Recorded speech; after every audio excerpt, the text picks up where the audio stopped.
বিতর্ক এড়াতে নাম পরিবর্তন করে সাইবার সিকিউরিটি আইন করা হয়েছে বলে মন্তব্য করেছেন বিশেষজ্ঞরা।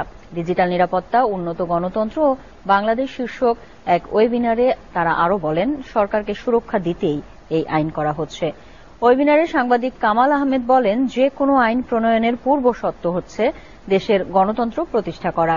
আর আর্টিকেল 19 দক্ষিণ এশিয়ার আঞ্চলিক পরিচালক ফারুক ফয়সাল বলেন, গণতন্ত্র প্রতিষ্ঠিত না হলে যে কোনো আইনেরই অপব্যবহার বাড়ে। যুক্তরাষ্ট্রের ইলিয়ন ইউনিভার্সিটির ডিস্টিংগুইশড প্রফেসর ড আলী রিয়াজ বলেছেন, সংশোধিত এ আইন আগের মতোই মত প্রকাশ ও সংবাদ প্রকাশের স্বাধীনতাকে বিঘ্নিত করবে।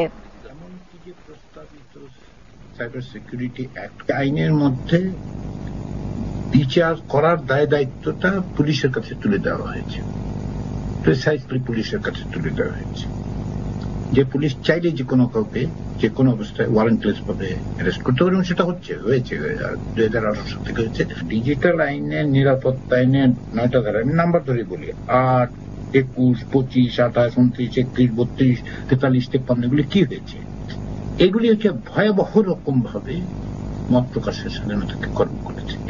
এটা নিয়ে কোনো থিওরিটিক্যাল এক্সারসাইজ না। BNP chairperson